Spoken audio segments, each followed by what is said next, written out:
Hello बच्चों, इससे पिछले वीडियो में हमने लैटिट्यूड्स यानी कि अक्षांश रेखाओं के बारे में पढ़ा। आज हम लॉन्गिट्यूड्स के बारे में पढ़ेंगे कि लॉन्गिट्यूड्स अर्थात देशांतर रेखाएं क्या होती है। The lines of longitudes also called meridian are semi circle that run through the poles. ये आप पहले भी जान चुके हैं कि लॉन्गिट्यूड्स यानी कि देशांतर रेखाएं कहाँ से कहाँ तक होती है, नॉर्थ पोल से साउथ पोल के बीच में होती है। यह सेमी सर्कल लिए होती है यानी कि अर्धवृत्त लिए होती है। और ये इनका दूसरा नाम भी क्या है, मध्याह्न। क्या है उसका दूसरा नाम, मध्याह्न। दे आर नॉट पैरेलल, ये एक दूसरे के समानांतर नहीं चलती है। All this meridian are of the same length, जो सारे देशांतर होते हैं वो सेम लंबाई लिए हुए होते हैं। They meet at the poles and intersect at the parallels of latitudes, वो एक दूसरे से पोल पे मिलते हैं और किसको काटते हैं, कहाँ काटते हैं, मतलब जो लैटिट्यूड्स होती है यानी अक्षांश रेखाएं होती है उनको काटते हैं। They are 360 in number, 180 on the west and 180 on the east of the chief meridian which is called the prime meridian, also called 0 degree और ग्रीनविच मेरिडियन। ये संख्या में कितने होते हैं, 360 होते हैं, यानी कि 360 होते हैं संख्या में। और ये कैसे होते हैं डिवाइड कि 180 तो वेस्ट में और 180 ही कहाँ पर, ईस्ट में। तो टोटल कितने हो गए, 360 हो गए। इसमें ये जो चीफ मेरिडियन है यानी कि चीफ मेरिडियन जिसको 0 डिग्री भी कहते हैं देशांतर, या फिर उसका नाम है ग्रीनविच देशांतर, वो उस रेखा के 180 तो उसमें होते हैं वेस्ट में और 180 ईस्ट में स्थित होते हैं। The prime meridian divides the earth into 2 equals, they are called the eastern hemisphere and western hemisphere. जो प्राइम मेरिडियन है जो कि ग्रीनविच रेखा है, जिसे क्या बोलते हैं, ग्रीनविच रेखा भी कहते हैं, वो प्राइम मेरिडियन अर्थ को 2 बराबर पार्ट में डिवाइड करती है। कौन कौन से, जिन्हें ईस्टर्न यानी कि पूर्वी गोलार्ध कहते हैं और वेस्टर्न यानी कि पश्चिमी गोलार्ध कहते हैं। जिस प्रकार इक्वेटर अर्थ को मिडल में से काटती है, कैसे,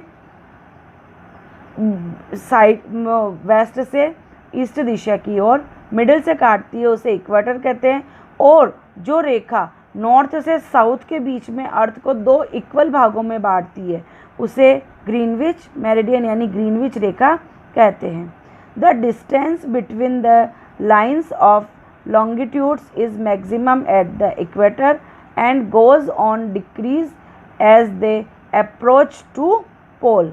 ये जो इनकी जो डिस्टेंस होती है वो कैसी होती है, जो लैटिट्यूड्स की जो डिस्टेंस होती है यानी कि दूरी होती है वो कैसी होती है, इक्वेटर के पास तो सबसे ज़्यादा होती है यानी कि भूमध्य रेखा के पास सबसे ज़्यादा होती है। और पोल तक पोल तक जाते जाते ये कम होती जाती है। All the longitudes that lies of the east of Greenwich near London are marked as E and the west of Greenwich are marked of W। जैसे आपने पहले भी पढ़ा है कि लैटिट्यूड्स को N और S से रिप्रेजेंट करते हैं, उसी प्रकार लॉन्गिट्यूड्स को E और W से रिप्रेजेंट करते हैं। जो लॉन्गिट्यूड्स ग्रीनविच के ईस्ट में होती है उसे क्या मार्क करते हैं, E करते हैं।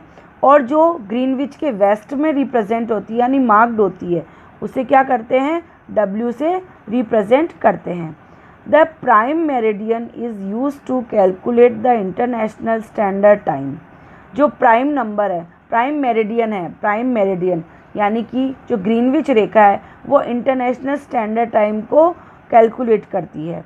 For this reason it is also called the international date line. तो इसी कारण से इसे क्या बोलते हैं, इंटरनेशनल डेट लाइन कहते हैं, अंतर्राष्ट्रीय डेट लाइन कहते हैं। आपको चित्र में लॉन्गिट्यूड्स का चित्र दिखाया गया है जिसमें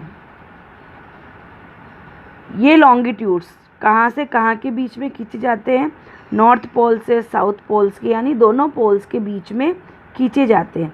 ये अर्धवृत्त लिए हुए होते हैं। अर्धवृत्त यानी कि आधा गोला बनाते हैं पृथ्वी का।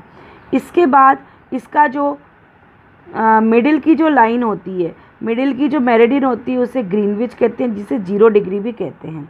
इसके जो ईस्ट दिशा में आप पहले भी पढ़ चुके हैं कि जो टॉप ऑफ द मैट की डायरेक्शन होती है नॉर्थ, साउथ बॉटम डायरेक्शन होती है साउथ, लेफ्ट हैंड साइड की डायरेक्शन होती है वेस्ट और राइट हैंड साइड की डायरेक्शन होती है ईस्ट।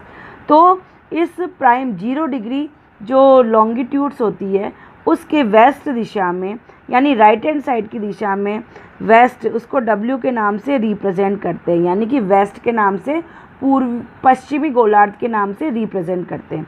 और जो ईस्ट दिशा में होता है हेमिस्फीयर उसे ईस्ट हेमिस्फीयर यानी कि ईस्टर्न हेमिस्फीयर अर्थात ई के नाम से रिप्रेजेंट करते हैं।